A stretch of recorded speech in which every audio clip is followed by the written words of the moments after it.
Being adopted, Emily had always been a quiet child, the sort who lingered at the sidelines of games in her foster home, watching with wide, wishful eyes, but rarely invited to join.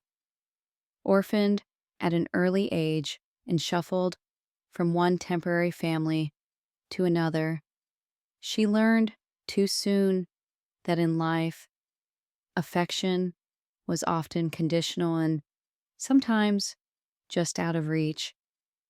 Her world changed abruptly one spring afternoon, a lazy, sun-dappled day at the orphanage in Cincinnati, Ohio. She had been sitting by the window, tracing patterns on the fogged glass, when Miss Carter, the head matron, approached her with a rare smile and a gentle hand on her shoulder. "Emily, there's a family here to meet you," she said, eyes brightening. Emily's heart fluttered, teetering between hope and dread. She had met potential families before, most of whom left with polite apologies or strained smiles, saying, "We'll think about it." But something about this visit felt different. Waiting in the visitors' room were the Watsons, a well-appointed, white, middle-class couple in their 40s. Mayor Watson wore a crisp navy suit and a reserved demeanor, his eyes kind but cautious. Miss Watson was poised, elegant, her blonde hair swept back and pearls at her neck. Their 3 children, 2 boys, David and Matthew, and a girl, Grace, sat on stiff chairs, casting furtive glances Emily's way from beneath arched eyebrows. The room buzzed faintly with the scent of Mrs. Watson's floral perfume and the quiet tension of first meetings. The Watsons had decided to adopt after years of failed fertility treatments, in a longing to give back, as Mrs. Watson often put it. Emily learned, between careful questions and polite smiles, that the Watsons lived in a sprawling colonial-style house in a wealthy suburb. Their children attended private schools, spent vacations at a lakeside cabin, and played tennis on weekends. To Emily, whose world had always been small and transient, it sounded impossibly grand. After a brief and awkward conversation, during which Mrs. Watson asked Emily about her grades and hobbies, "I like to read," Emily whispered, almost apologetic. The family exchanged stiff nods and signed the paperwork. The process felt routine to everyone but Emily. When Mrs. Watson gently took her hand, only for a moment, as if unsure, and led her to the car, Emily stared at her small suitcase and the orphanage fading from view, realizing nothing would ever be the same. The drive to the Watson home was paved with rolling green lawns, cozy houses, and tree-lined streets, a picture-perfect slice of suburban Americana. Emily gazed out the window, taking mental snapshots of her new world. When they pulled into the long, circular driveway, the grandeur of the Watson mansion, white pillars, shuttered windows, and manicured hedges, left her breathless. Inside, the house was immaculate. The marble-floored foyer gleamed, and a grand piano stood in the corner of a sunlit living room. Emily was shown her room, spacious, yet impersonal, decorated in pale pinks, as if hastily arranged from a catalog for a girl they barely knew. Mrs. Watson explained the house rules briskly, outlining expectations, chores, curfews, proper conduct, and respect for privacy. She smiled, but there was a caution behind her eyes, a subtle distance that told Emily this might never become truly her home. Her new siblings greeted her with polite aloofness. David, the eldest, offered little more than a curt "hey." Matthew rolled his eyes and said nothing. Grace, in her teens and fiercely protective of the family dynamic, merely shrugged and left the room. The message was clear. You are allowed here, but you do not truly belong.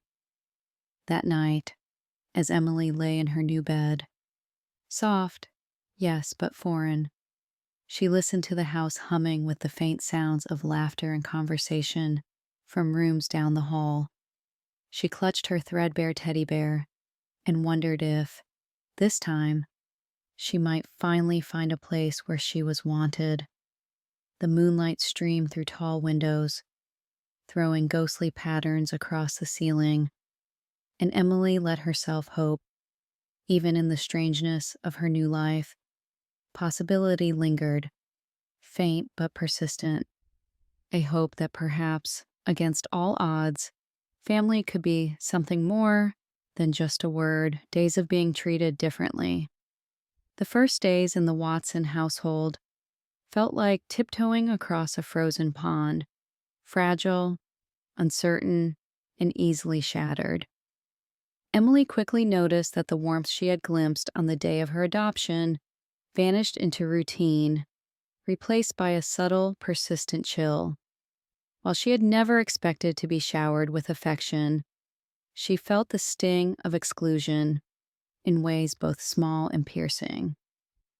Each morning, breakfast revealed the invisible lines drawn between the family and their newest member. While David, Matthew, and Grace lounged at the kitchen island, picking at plates piled high with pancakes and fresh fruit, Emily's spot was at the far end of the table. Mrs. Watson would wordlessly set a single plate before her, sometimes scrambled eggs and toast, sometimes just cereal, always different from what the others were having. The separation in food choices was never discussed, yet it set a quiet tone Emily couldn't ignore. Chores presented another, harsher boundary.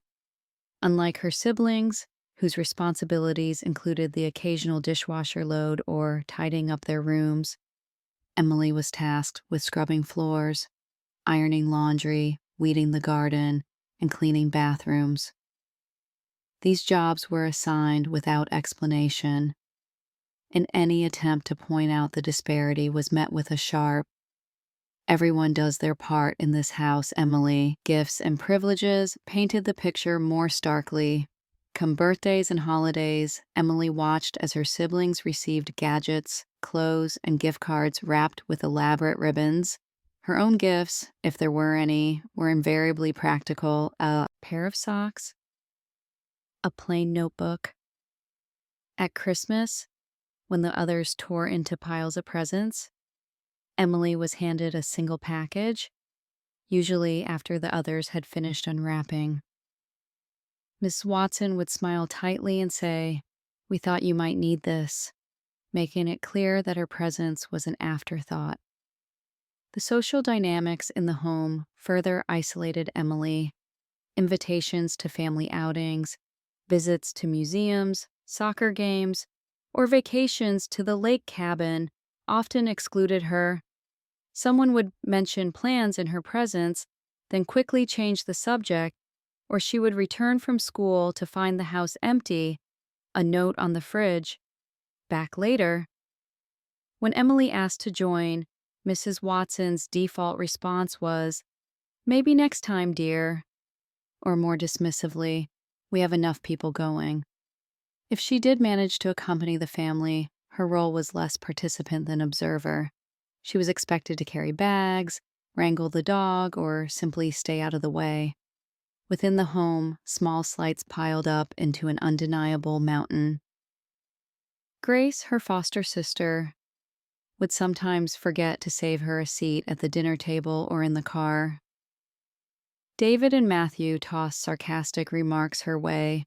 "Don't break anything, Emily," or "Are you sure you belong here?" If Emily tried to talk about her day, the conversation would skid to a stop or be redirected. Attempts to bond or even just coexist left her feeling isolated, the outsider in a house full of laughter, that never seemed to include her. The rules of the Watson household seemed to change when it came to Emily. Curfews were stricter, phone use was monitored, and slips and grades, a B instead of an A, were met with silent disappointment or stinging remarks about trying harder to fit in. If anyone slipped up, Emily was an easy scapegoat for missing chores or household mishaps, her protests drowned out by louder voices. At night, as the mansion's hallways grew still, Emily would retreat to her room, immaculate and impersonal, and replay the day's countless slights. Sometimes she'd overhear Mrs. Watson's low voice through the vents. "She has to earn her place here." Those words, though never spoken to her face, carved out a hollow ache inside her chest, sharper than any direct cruelty. Despite the steady drip of exclusion and discouragement, Emily forced herself to remain composed. She kept her head down, completed each thankless task, and learned to expect little. But beneath her quiet endurance, a resolve began to form. If acceptance would never come, she would at least hold fast to her dignity. With each passing day, Emily carried herself a little straighter, learning to be her own comfort, and promising in silence that one day she'd prove her worth to a world that refused to see it. A difficult school life. If home had become a place of silent distance, school offered a different, yet equally daunting landscape for Emily. Unlike her siblings, who donned crisp uniforms and traveled to prestigious private academies in their parents' sleek SUV, Emily attended the local public high school, a compromise, Mrs. Watson explained, due to costs and availability. The unspoken truth was clear. Emily's education wasn't considered as much an investment as her siblings. Every morning, she woke before dawn to catch the city bus alone, rain or shine. The Watson kids rarely acknowledged her departure. If they did, it was to remind her not to be late for her chores after school. No one asked about her biggest worries, tests, projects, or whether she made it to class on time. The sharp lines between real children and the adopted girl followed her beyond the Watsons' immaculate home and into the halls of Millbrook High. School, too, was a place where Emily learned the language of invisibility. She watched classmates gather in tight-knit groups between classes, sharing inside jokes and birthday plans. Her own lunch was a solitary affair, spent by a window in the corner of the cafeteria. She brought sandwiches she made herself from whatever leftovers she could find, careful never to take what wasn't explicitly offered at home. Despite the loneliness, Emily possessed a quiet determination, fueled not by comfort, but by the urge to prove her worth. She made a map of the library and became a fixture among the stacks, devouring novels and textbooks alike. Her teachers noticed her diligence, remarking on her well-crafted essays and insightful questions. But recognition at school never translated to warmth at home. When trimester report cards brought strings of A's and rare commendations, Mrs. Watson would offer a clipped "that's expected," or worse, imply that her success was to repay the family's generosity. There was no talk of college tours, no elaborate SAT prep courses, no mention of alumni connections. While David and Matthew breezed from test to test, aided by private tutors, Emily cobbled together her own study plans, With used prep books she borrowed from the public library, she created flashcards on scraps of paper and took practice tests at the kitchen table after everyone else had gone to bed. Money was always a sore point. Emily knew better than to ask for lunch money or new clothes. Her allowance was a handful of coins for bus fare, and if she was lucky, the occasional used sweater. When senior year arrived and talk of college applications hummed through every hallway, Emily quietly filled out forms between work shifts at a neighborhood diner. She worked weekends and holidays, cleaning tables and pouring coffee for tips, saving every dollar toward application fees, in the hope of something better ahead. Still, setbacks were constant reminders of her outsider status. When she earned an academic honor and a glowing letter of recommendation, Ms. Watson waved it aside, warning, "Don't let it go to your head." At parent-teacher conferences, no one from the Watson family ever appeared. Peers noticed and gossiped, but Emily grew skilled at hiding her hurt behind smiles. Each small slight became fuel. If there was no one to cheer her on, she would learn to become her own champion. Through those difficult high school years, Emily sometimes found solace in small places. A favorite book, a friendly librarian, the satisfaction after acing a test she'd studied for in secret. Her world was not one of encouragement or safety nets, but rather of obstacles, and the hard-earned confidence that only self-reliance could inspire. Every day demanded resilience. Every smile required strength. As graduation loomed, Emily stood in her shadowy bedroom packing away acceptance letters. Despite all odds, she had secured scholarships, and a future none of the Watsons had expected for her. Alone and unseen, she clung to the certainty that every hardship had become a lesson, every exclusion a sharpening of her will, a silent promise that her journey was far from over.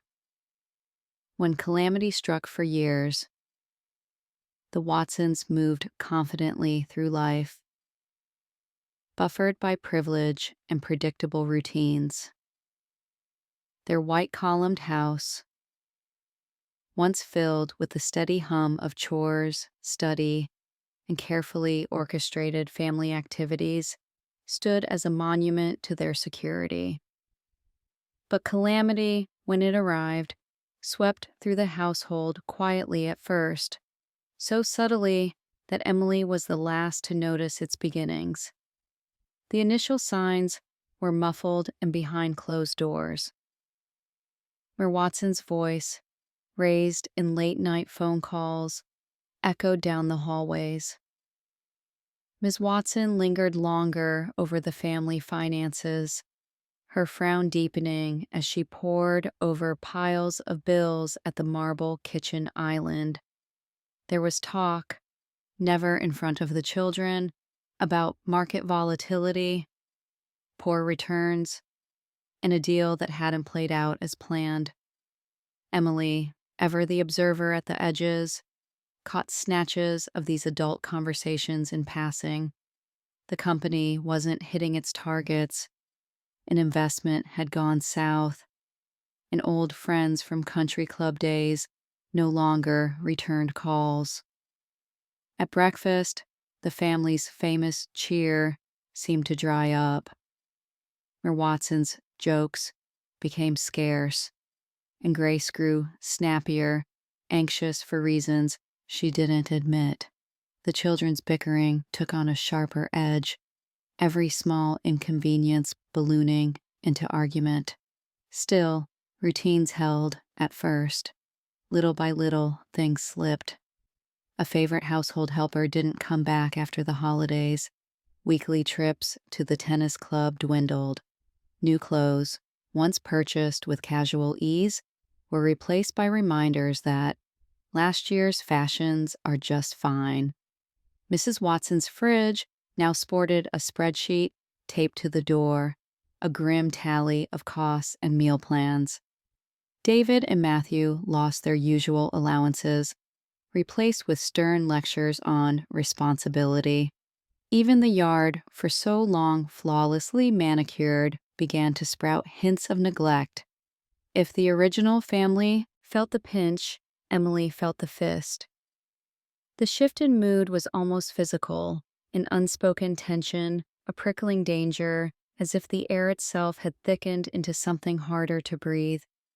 There was less talk of inclusion and more of necessity, sacrifice, and making do. Every conversation became tinged with a sense of loss, of status, of comfort, of protection from the outside world. At first, Mrs. Watson tried to maintain a semblance of order. "We just need to tighten our belts for a little while," she'd say, flashing a brittle smile at her children. But when Emily was in the room, her patience thinned to the width of a razor blade. Suddenly, every candlelit dinner and forgotten light switch, every expense, no matter how minor, was met with her critical gaze. She would sigh audibly if Emily so much as helped herself to a second serving at dinner. Her lips pursed as if calculating the cost in real time. Mr. Watson, too, seemed diminished.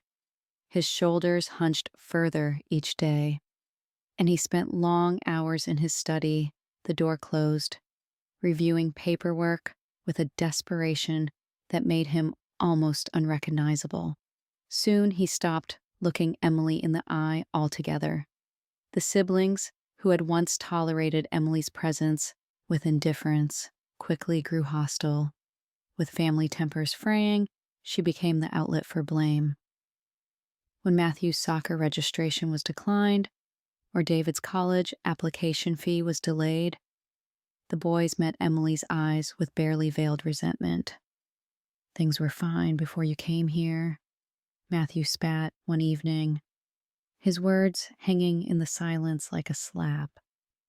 Emily tried to become even smaller, shrinking herself into the background, taking on extra chores without being asked. She hoped that her efforts would be seen, that she might deflect some of the household's growing disappointment, but the harder she worked, the more invisible she became. When the bathroom needed scrubbing or errands must be run, it was Emily who was called. As if hard labor could somehow compensate for whatever curse she had supposedly brought with her. Meanwhile, outside, the world moved on. At school, life was as relentless as ever, but Emily noticed a new sting in the way her siblings' friends looked at her, no longer with curiosity, but with suspicion, sometimes even pity. Rumors moved quickly in their suburb, and whispers about the Watsons' unusual situation began to surface. She found herself withdrawing further, spending more time in the shadows of the library, clutching her books like a shield. The final straw arrived on a raw January afternoon as sleet beat against the darkened skylights. Emily came home from the diner, her after-school job, shoulders stiff with exhaustion, only to find the Watsons gathered in the living room. The air was heavy. She immediately sensed she had interrupted something important. "We need to talk," Mrs. Watson began, her voice clipped. "These are difficult times for everyone." Her eyes flicked to Emily with an expression that was almost clinical. The conversation that followed felt like a trial.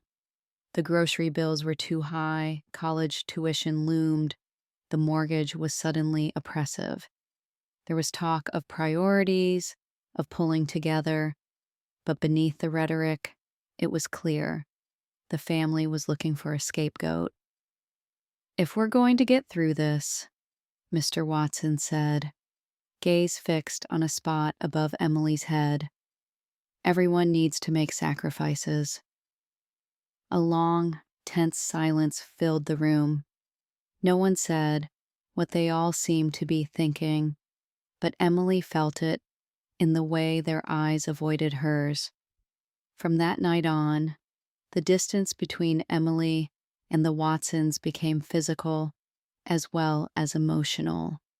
She was moved to a smaller room, formerly used for storage, on the pretext of saving on heating. Her few possessions were reduced to what she could carry. The family's conversations became more private, doors closed before she entered a room, plans whispered so she wouldn't overhear.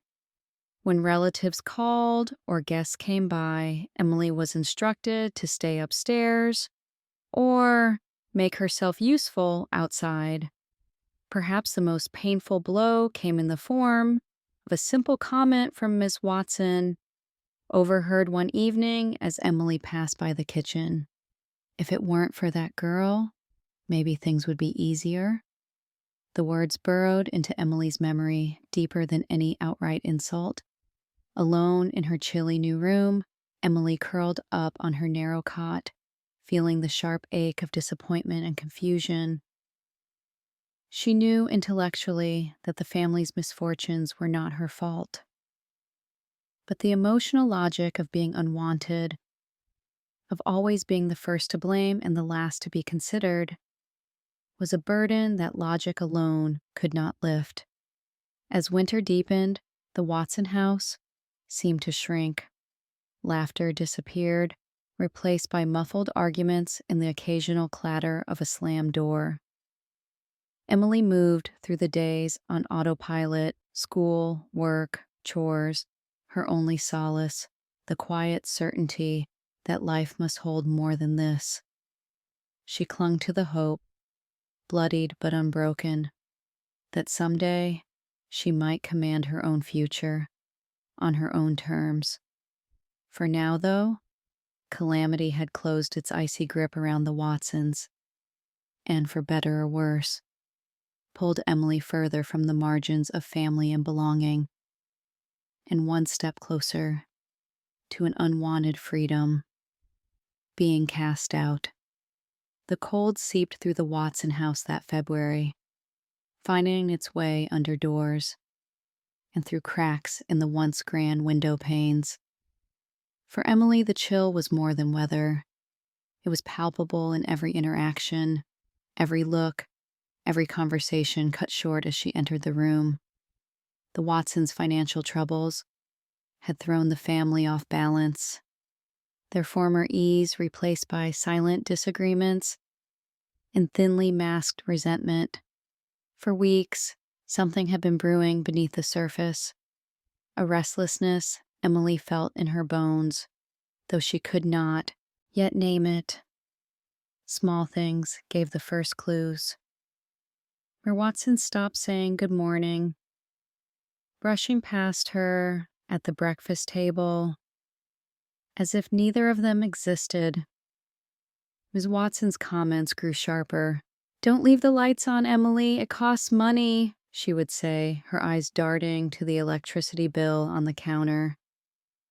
Emily did her best to become invisible.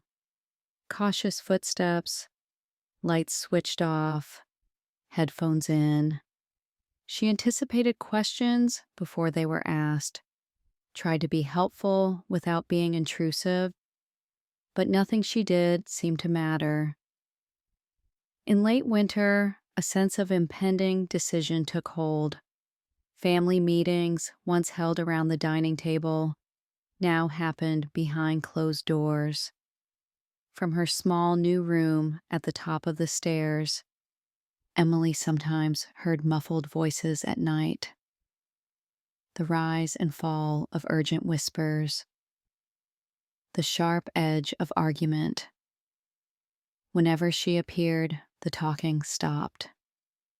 One Sunday evening, as a pale snow sifted down over the driveway, Emily was asked to meet in the living room. The Watsons waited for her in an oddly formal circle, Miss Watson's face weary and impassive, Miss Watson perched stiffly on the edge of the couch, David and Matthew watching with folded arms, and Grace with her phone lowered, eyes flicking between her parents and the floor. Ms. Watson began. Her voice was calm but brittle, like ice cracking beneath weight. "Emily, we need to have a serious conversation about what's next," she said, attempting a tired smile that didn't reach her eyes. "You know our family has been struggling, and we all have to make difficult decisions. For everyone's good." Emily kept her head down, fingers clenched together, waiting for what she feared most. Mayor Watson cleared his throat, flipping through a folder of papers on his lap without really seeing them. "Your presence here, well, we hoped things would work out differently. You've seen how difficult things have become." Behind the parents' words was a logic that stung. Their suffering, at least in part, was Emily's fault. She was an expense that could no longer be justified. "We've talked to the social worker," Mrs. Watson continued, her tone studiously gentle.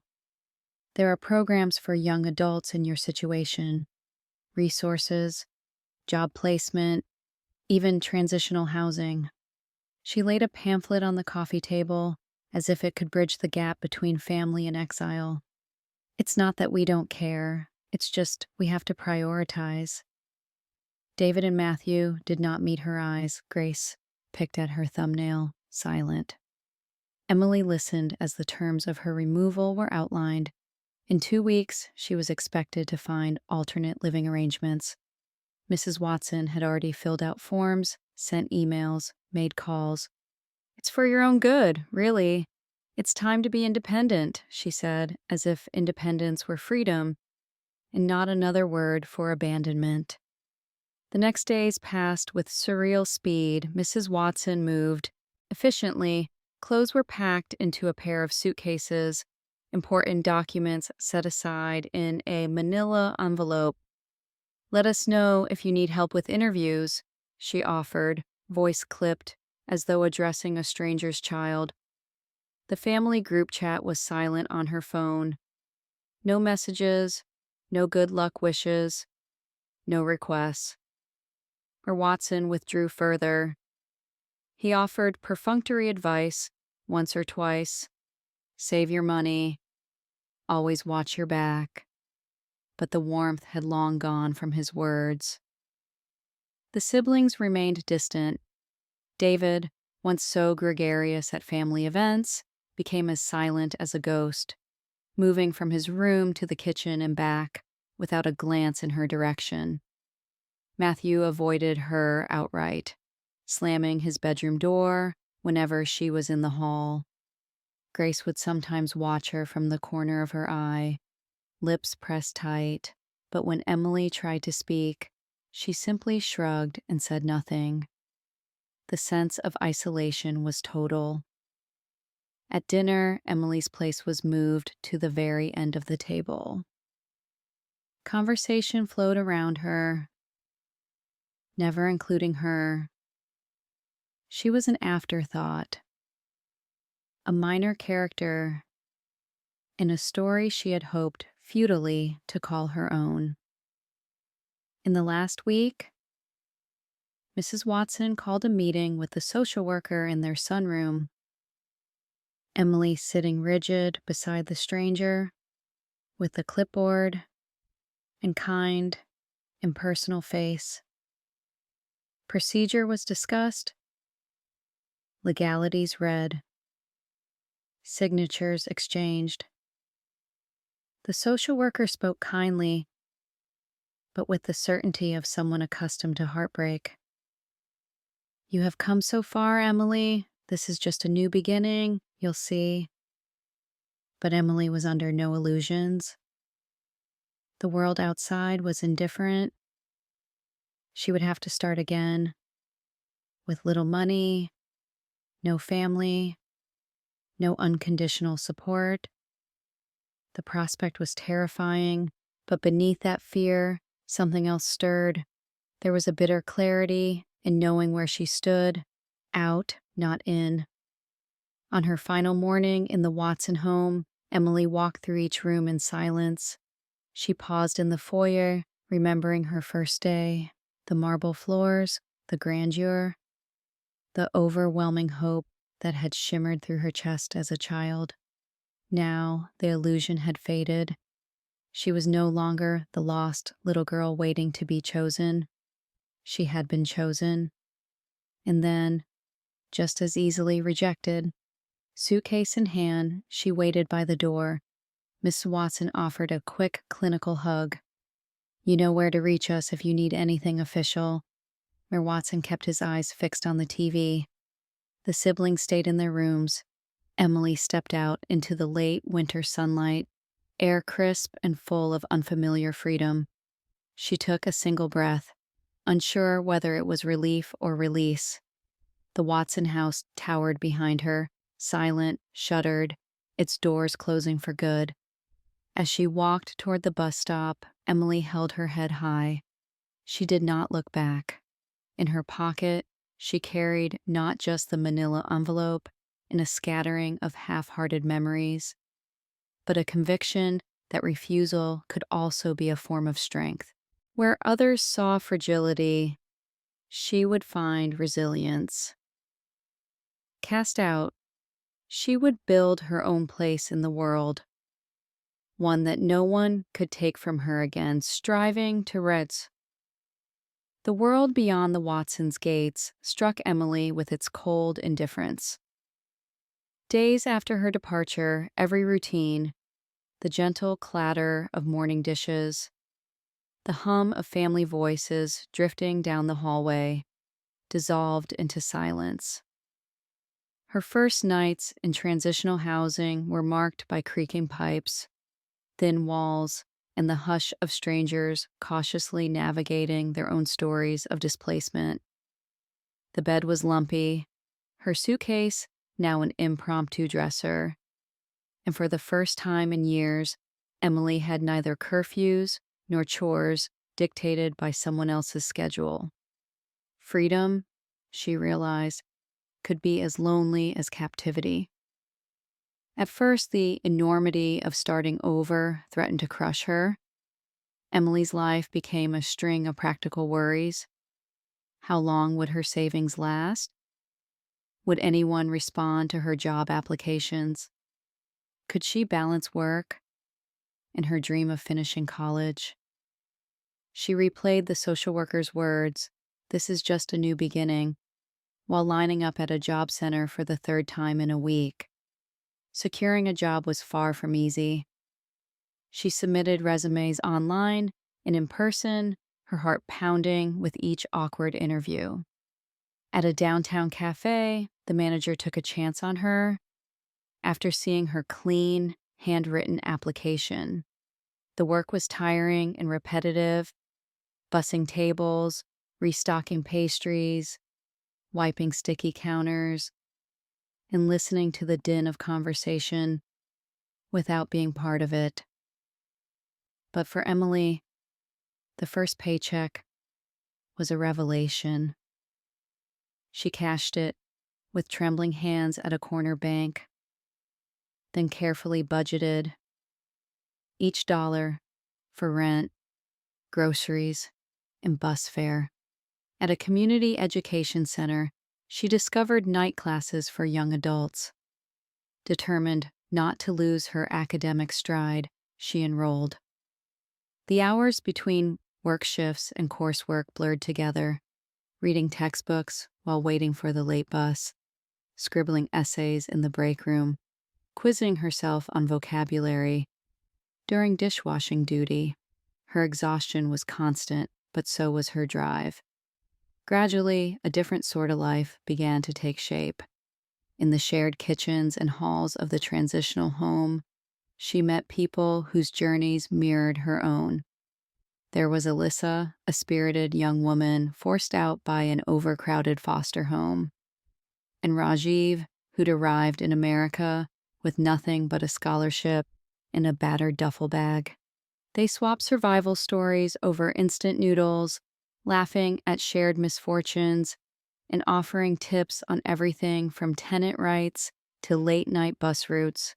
For the first time, Emily felt camaraderie based on mutual understanding, not pity. A turning point came when a teacher at the center, Mrs. Parks, called Emily aside. Her eyes were gentle but assessing.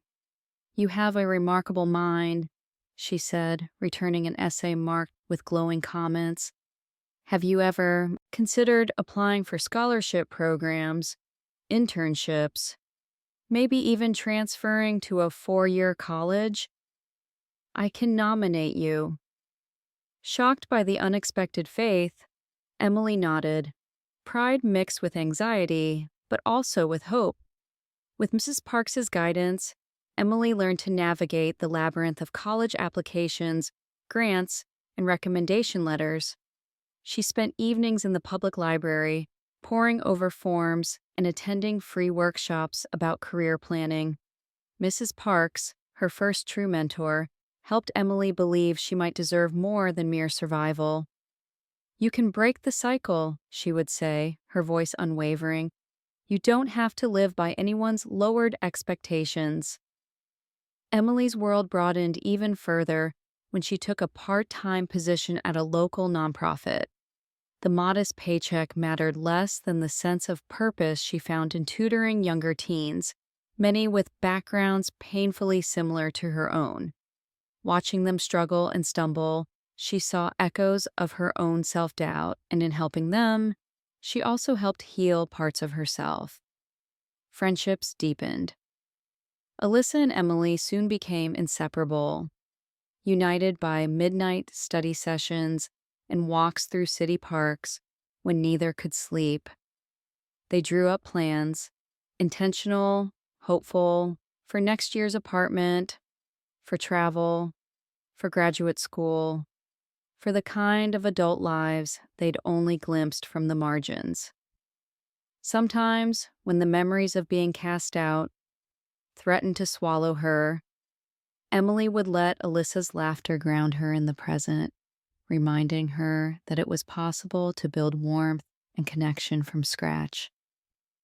Work life held progress, too. After a year of punctuality and extra shifts, Emily was promoted to supervisor at the cafe. Customers came to know her by name. New staff looked to her for advice and quietly celebrated when they saw her college textbooks open during her break. Her confidence, still cautious, found its footing in daily acts of competence, organizing schedules, resolving a customer dispute, or consoling a nervous new hire on their first day. Setbacks, though, remained constant shadows. Money was always tight. Her grades sometimes slipped under the weight of double shifts. On the roughest days, as exhaustion blurred the edges of her ambition, Emily fought the old urge to internalize blame, the echo of the Watsons' sharp words. "We tried, but she just couldn't fit in." Yet step by step, she proved otherwise. The small victories fueled her: an A in statistics, an email confirming her acceptance as an honor student at the city college, her name on a community service award. Moments spent with her newfound friends and mentors replaced the empty space left by her fractured past. Through it all, Emily discovered that self-worth could be forged in adversity. Each accomplishment, no matter how modest, was a stone in the foundation of a future of her own making.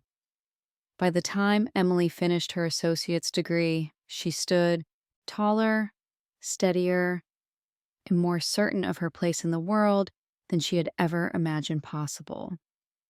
Letters from university admissions officers replaced eviction warnings. She and Alyssa found a small apartment furnished with thrift store finds and mismatched mugs, but filled with laughter and long conversations about the future. What the Watsons could not offer in love, guidance, or safety, Emily built for herself through tenacity and the fierce support of those who chose to care. The scars of exile did not vanish, but neither did her resolve. In forging her own path, learning, working, stumbling, and rising again, Emily became the agent of her own story, one that traded shame for pride and loneliness for the kind of chosen family that comes only from shared struggle and mutual respect. She would never again let someone else decide her worth. Having been cast out, she learned to rise again and again until self-doubt became no match for hope, becoming successful. Years passed, and the world Emily had meticulously constructed finally began to resemble the one she had once only dared to dream about. The transition from survival mode to a flourishing adulthood was neither quick nor effortless. It unfolded across long nights of study, tireless workdays, and the tender support of newfound friends and mentors. Yet perseverance and vision, honed in the crucible of alienation and struggle, propelled her inexorably forward.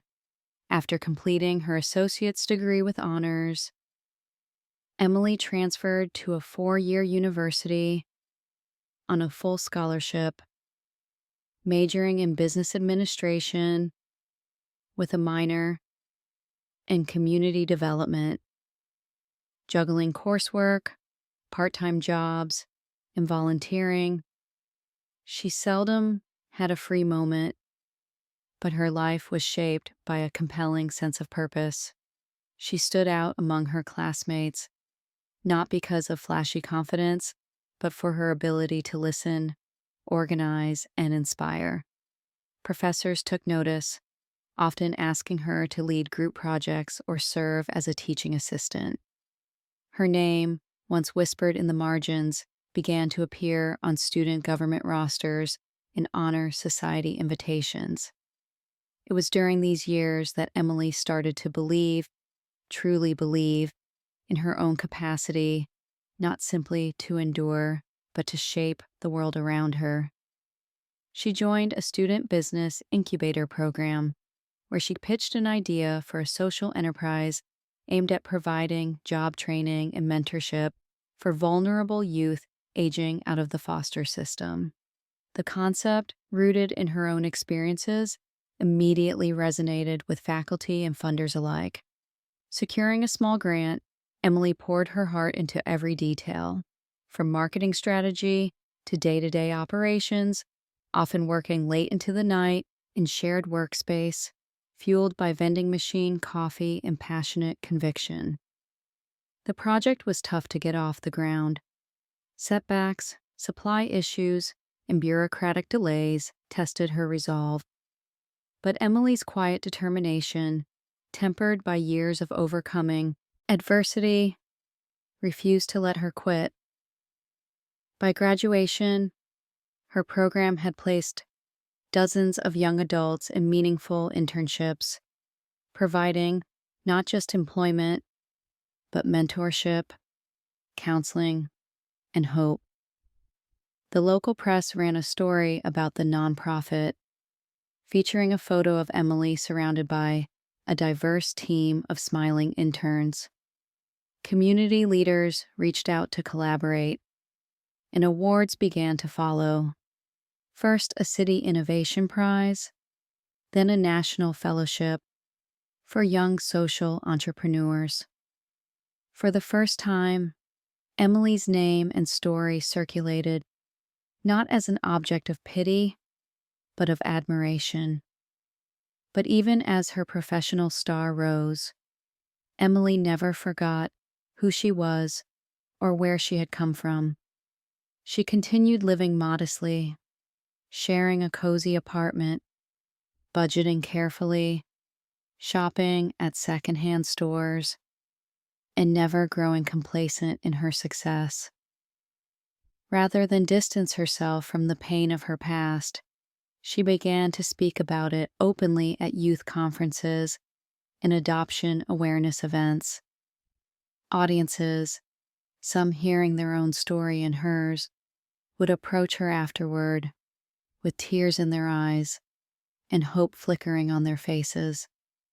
Emily's dedication caught the attention of a national consulting firm with a division specializing in nonprofit strategy. They offered her a position, project director for initiatives focused on social impact and youth development. The salary was more than she had ever imagined earning. Accepting the role, Emily brought the same rigor and empathy to her new team, quickly earning the respect of both peers and executives. Her leadership style stood apart.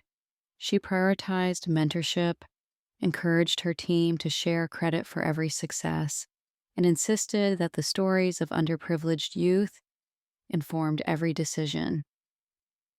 Under Emily's guidance, several of the firm's major campaigns won national acclaim for both ethical impact and innovative design.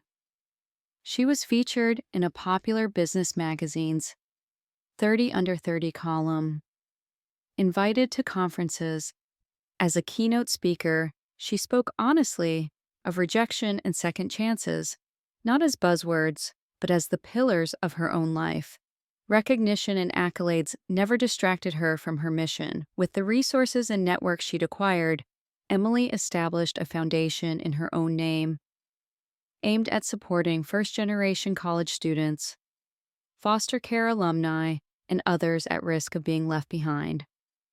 She worked tirelessly with policymakers, educators, and business leaders to create lasting change, all while maintaining a direct line of contact with the young people the foundation served, offering scholarships, internships, and above all, belief in possibility. Despite her achievements, Emily maintained a deliberate distance from displays of personal ego or grandeur. She drove a modest car, preferred quiet get-togethers to gala events, and reserved the trappings of success for moments when she could use her platform to lift others. She was, to her colleagues and beneficiaries, a symbol, not of flawless resilience, but of the extraordinary things that can happen when you refuse to accept the limits others place on you. Her life, once defined by rejection, became a testament to the transformative power of courage and self-respect. When journalists asked about her past, she spoke candidly, not to shame those who had failed her, but to highlight the systemic obstacles facing countless others.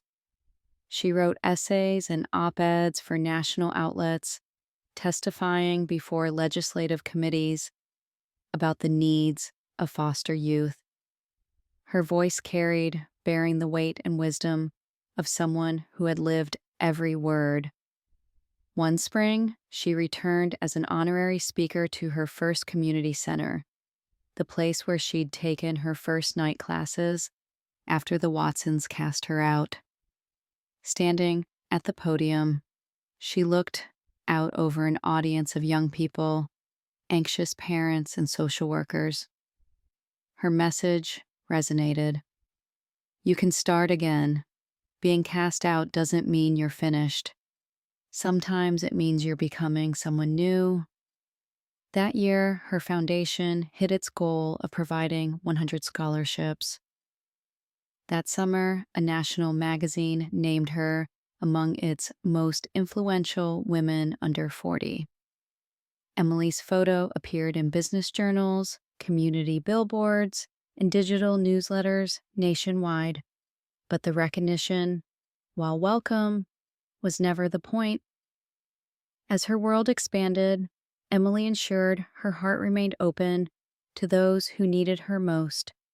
She carried the scars of her childhood as a badge of honor, proof that transformation is possible.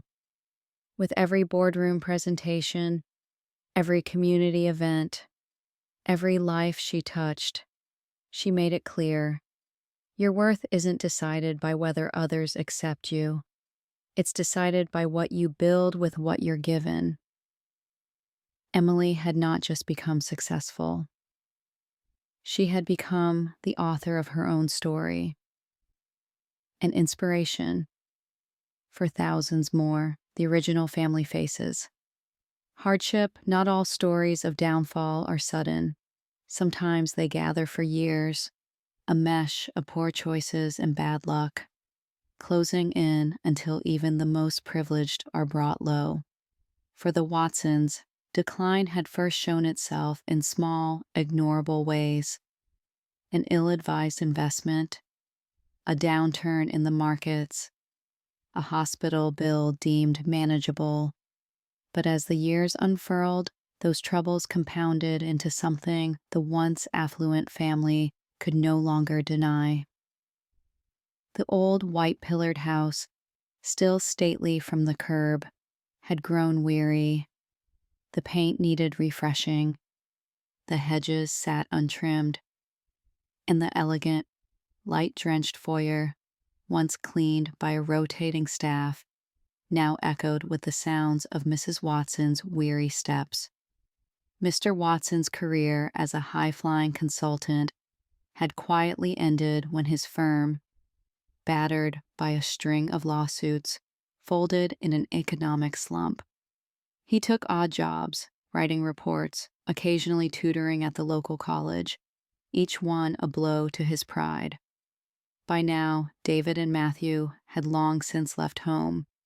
Both had struggled through college, sidestepping into lower-tier jobs after the family's money dried up midway through their studies. Grace remained nearby, caring for a toddler and waiting tables. Her ambitions whittled down, not by talent, but by necessity. The siblings kept in touch, though rarely in the same room, their texts tinged with nostalgia and silent blame.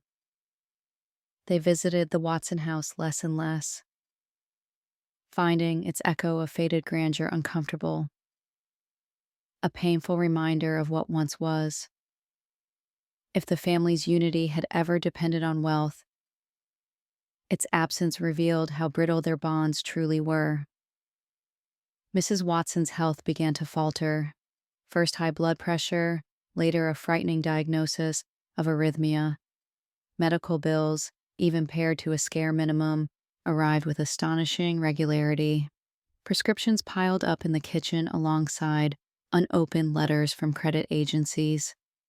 The mortgage, already refinanced twice, loomed like a shadow none could face directly. Food, once chosen with the leisure of preference, became subject to calculation. Mayor Watson took to driving for a rideshare service. Miss Watson clipped coupons and walked rather than drove when she could, her shoes growing thin. Winter was the worst. The drafty windows let in the chill, and repairs were delayed as the utility bills stacked high. Still, both parents pretended, in their way, that their misfortune was temporary. "Just a rough patch," Mrs. Watson muttered, voicing a hope no one really believed. Neighbors noticed.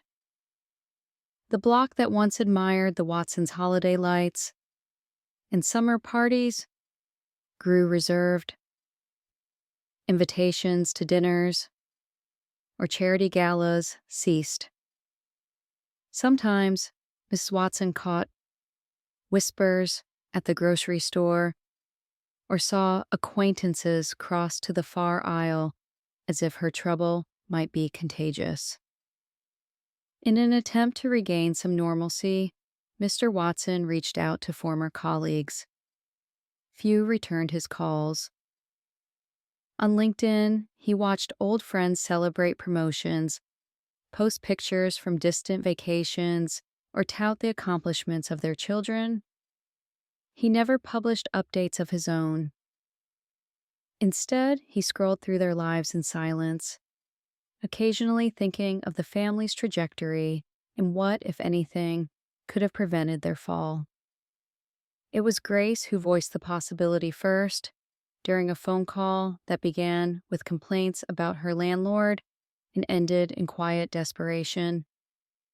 "What about Emily?" she asked, the name heavy in the air. If the Watsons had spoken of her at all through the years, it was only in whispers, the kind people use around tragic mistakes. "She's doing well, right? Sometimes I see her, in the news." There it was. Emily, no longer the invisible, awkward girl at the edge of the family portrait, but a public figure whose work and reputation were beyond dispute. The scholarship foundation in her name appeared in articles. Friends mentioned her in passing. Colleagues cited her as a rising star. For all their past indifference, the Watsons had come to realize what the world already celebrated. Emily's strength had turned her into someone remarkable. Mrs. Watson bristled when Grace brought it up, fiddling with a stack of bills. "She's busy, and she probably hates us." Yet the thought festered, not out of pride or longing, but from urgent, gnawing need. As days passed and bills continued to mount, desperation peeled away the last of their dignity. The Watsons debated their options over the kitchen table, voices rising, blame shifting back and forth. Whose fault was this? Why hadn't things been different? How could it be that after all they had sacrificed, they stood one emergency away from ruin? Each time, the subject circled warily back to Emily. For nights, Mr. Watson put it off. Then, one evening, staring at a final notice from the mortgage company, he logged onto his battered laptop and typed Emily's foundation into a search bar. Pictures of her, smiling at a scholarship banquet, testifying before a city council, laughing with young students, filled the screen. She looked older, poised, more confident than any of them had ever been. Drafting the first message was agony. Should he apologize? Explain? Simply ask for help? He wrote and deleted at least a dozen emails, none of which made it past the draft folder. In the end, it was Mrs. Watson who sent the message. Direct, almost clinical, acknowledging past challenges and regrettable actions, couching their request in the language of family, that despite everything, some bonds must endure. For days, there was no reply. The waiting was a reminder of all the times they had left Emily waiting for recognition, for warmth, for a word of praise. Now it was the Watsons who waited by the phone and felt the ache of uncertainty. During those anxious days, regret settled between them. Even Grace, once so indifferent to Emily's pain, admitted on the phone to her brothers, "I wish I'd treated her differently. She must think we're monsters." When a polite, formal response finally arrived, it was from Emily's assistant, requesting clarity on the nature of assistance sought and outlining the process for applications to her foundation's emergency fund. There was no warmth, no invitation to reconnect as family. Mrs. Watson's hands shook as she read the lines aloud, her children silent around her. They debated again. Should they try a personal appeal, apologize outright, or simply accept the impersonal terms? In their hearts, they knew the answer. Emily's success shone as a kind of mirror, reflecting back not only her triumph, but every moment of disregard and unkindness that had shaped her resolve. In the end, they swallowed their pride and followed the foundation's protocol. Applications were filed, documents submitted, explanations signed and notarized. There were phone interviews, reference checks, formal evaluations, the same process as for any other applicant. The shame was nearly unbearable, but desperation left no room for pride. Through it all, the Watson family confronted inescapable truths. Voiced quietly in the confines of the sagging living room, family is more than blood. Help must sometimes be earned, and consequences can echo for years. Whatever hope remained depended now, not on hidden resentments or old hierarchies, but humility and the fragile, faltering hope that forgiveness could be more than a rumor. The cold treatment Emily's assistant had responded, precise, courteous, but unmistakably formal. While the Watsons were desperate for help, they sensed immediately that any assistance would not come cloaked in family warmth, but on terms defined not by obligation, but by accountability. They read the instructions again. A detailed outline of application forms, supporting documents, and a request for a clear statement of responsibility and intent to make amends, preferably in a public format. The balance of power had shifted, and they could feel it in every syllable. The requirement unsettled them most. Before the foundation would consider financial aid, they needed to post a public apology, acknowledging past mistreatment and the truth of what had transpired. Every family member would have to sign their name. For the Watsons, used to secrets and spin, this was a terrifying prospect. They met around the kitchen table, the site of so many past denials and silences. Bills and past due notices fanned out before them like battle scars. Mrs. Watson's expression was tight, her knuckles white around her mug of tea. "She's making a spectacle of us," Mr. Watson muttered, shame edged with anger.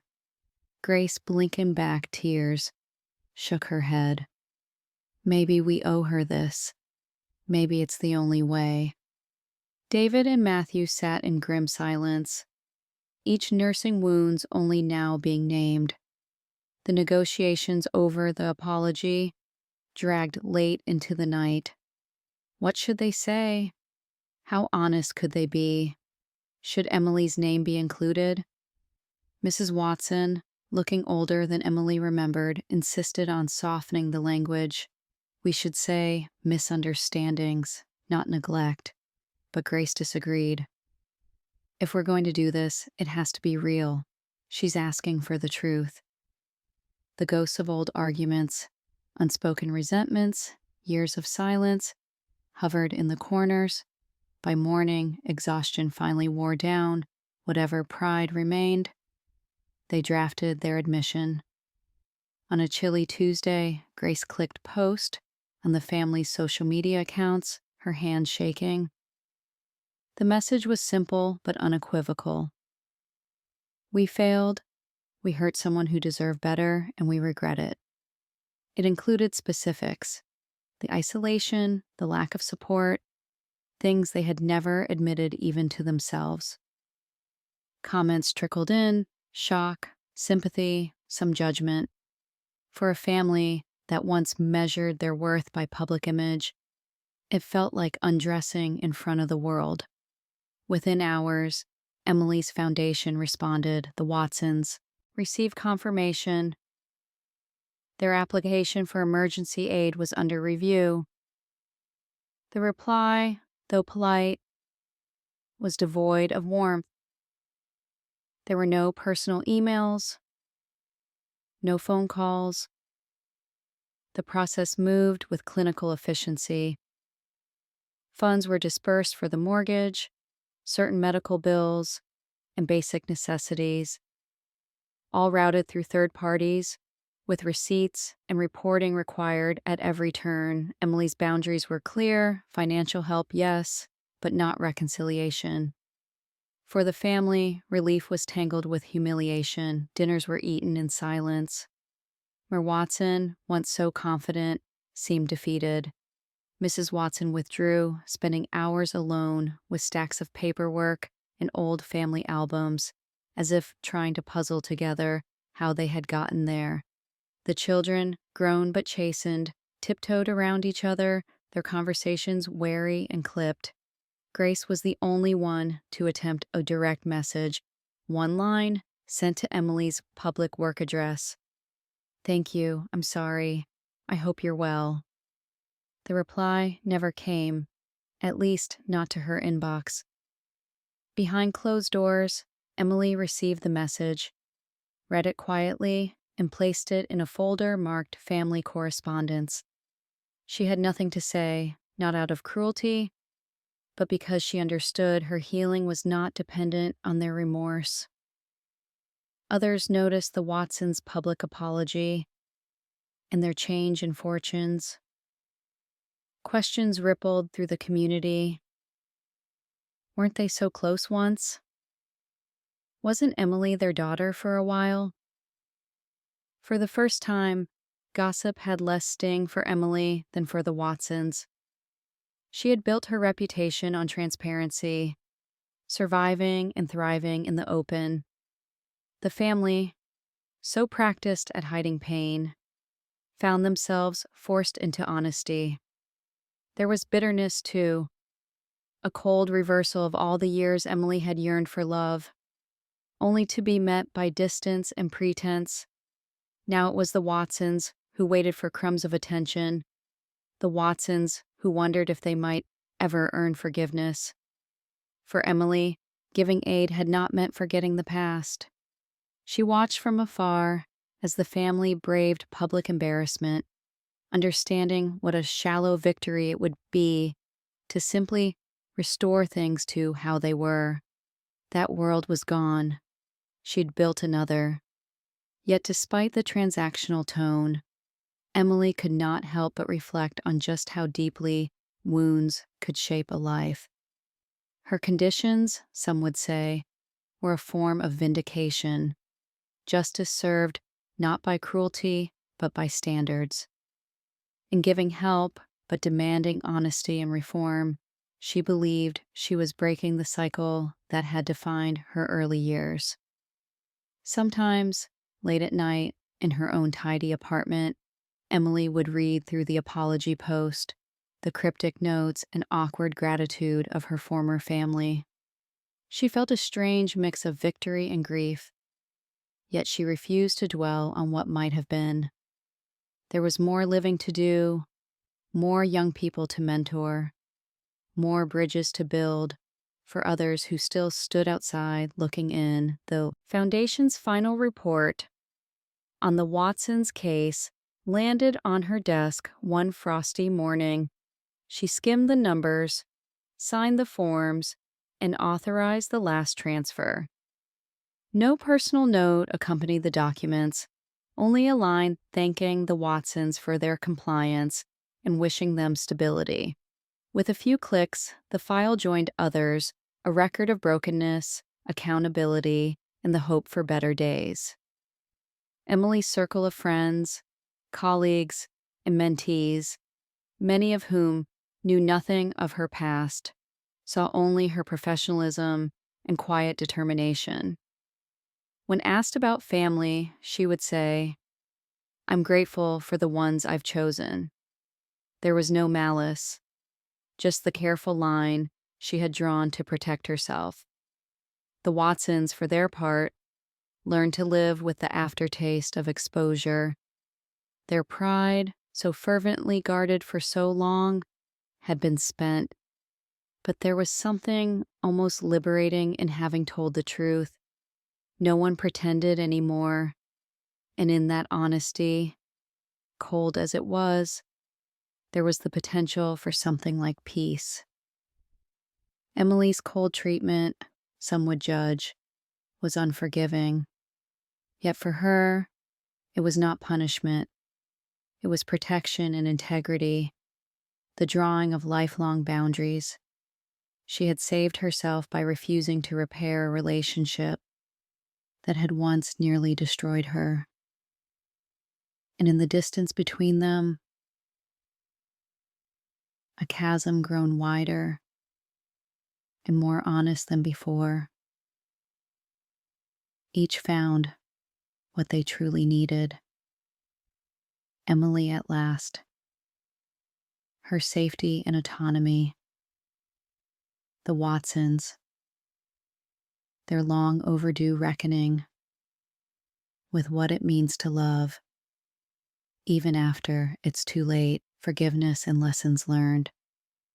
The Watsons' public apology came as a shock to many, but for Emily, watching from a quiet distance, it brought the old memories back in a flood, pain entwined with relief, bitterness, with a fragile sense of release. Their words, posted in trembling clarity for all to witness, acknowledge the harm, the exclusion, the harsh expectations, the love that had been more conditional than they ever dared admit. For years, these truths had shaped every contour of Emily's strength. Now, laid bare for the world, they became a bridge, albeit a narrow and fragile one, between past wrongs and the possibility of redemption. Despite her instinct to shield herself, Emily could not deny a faint stirring of empathy for her former family. She knew what pride cost the Watsons. She had once yearned endlessly for a gesture of remorse, an apology uttered not in private, but in the full light of truth. Now that it had come, mandated or not, it left her feeling more grounded than vindicated. She kept her promise to herself and to the ethics of her foundation. Financial support was provided for the Watsons' basic needs, routed through careful processes and shielded by protocol. The aid came with no fanfare, no letter, not even her signature, just a clear professional statement and a wish for stability. Beneath the impartiality, however, was a quiet, radical act of mercy. Emily chose to help, even when every past injury might have justified turning away. Her decision was not lost on those around her. At the foundation, colleagues and beneficiaries alike could sense the emotional cost. One evening, as she finished reviewing case reports, Alyssa found her gazing out a window, the city's lights playing on her face. "You owe them nothing, you know," Alyssa said softly. "Why not let them face the consequences alone?" Emily shook her head. "Because I know what it means to be desperate, and because I am not them. Kindness isn't weakness. Forgiveness doesn't mean forgetting or letting them back into my heart. It means refusing to let old wounds dictate who I become."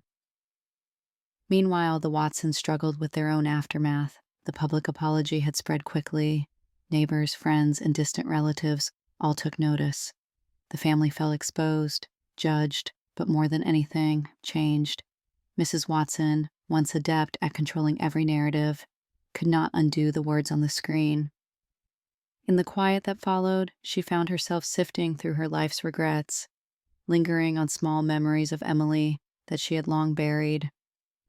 A shy smile in the kitchen, eagerness for a kind word, the hope that had once flickered in the girl's eyes. Mayor Watson recognized his own failings in the silence that filled the house. He remembered the opportunities to encourage, to show affection, to shield Emily when the world seemed cold, and how, time and again, he had let those moments slip by in the name of discipline or tradition.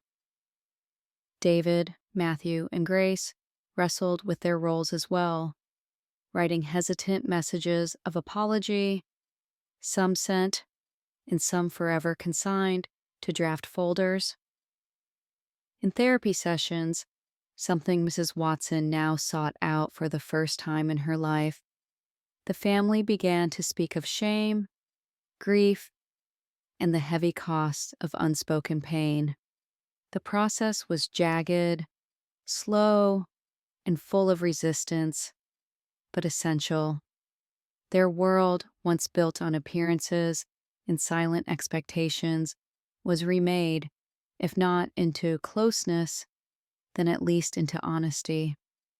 For Emily, forgiveness was not a single moment, but a journey. She realized as weeks passed that granting herself freedom from resentment mattered more than receiving overtures from the Watsons. She kept her boundary firm, refusing invitations to family reunions or requests for calls. But she sent a card, a simple note, wishing them peace and urging them to use this second chance for good. Her leadership at the foundation grew more compassionate than ever. She spoke at universities, community centers, and online forums about cycles of trauma and repair. Her story became a tool for change, not a weapon for revenge. In her speeches, she always emphasized, forgiveness is not forgetting or pretending it didn't hurt. It's understanding that your worth isn't tied to someone else's recognition. True strength is choosing kindness in a world where you experienced so much disregard. Gradually, Emily's own circle of friends and mentees learned that what mattered most was not the family you came from, but the family you built, one formed through courage, empathy, and mutual respect. Alyssa, Rajiv, and others who had once stood on the same margins as Emily now became her chosen family. Holidays were spent in laughter, with mismatched chairs pulled together around thrifted tables. The warmth in these rooms was undeniable, hard-won, but real. The Watsons began to find a different peace.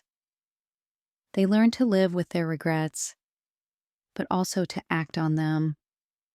When they volunteered at local shelters or quietly contributed to adoption support groups, it was less about penance and more about understanding. Grace reached out to foster care organizations to mentor teens, while Mrs. Watson faced her health struggles with new humility, rediscovering the power of asking for help and acknowledging pain.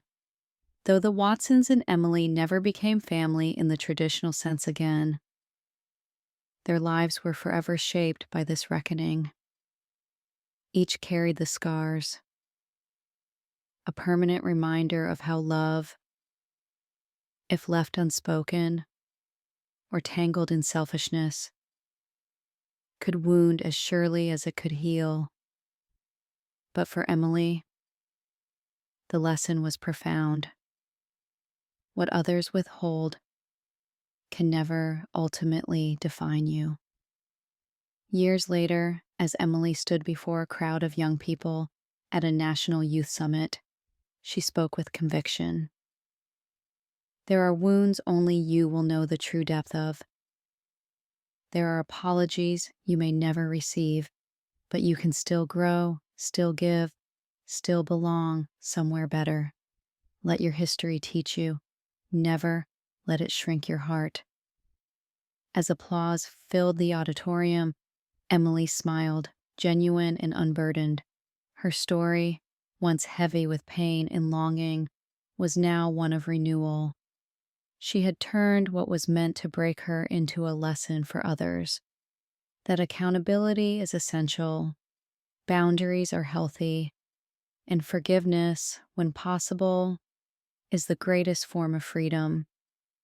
Looking back, no longer brought sorrow, but a gentle clarity. She wished the Watsons well, grateful for the growth their failures had spurred.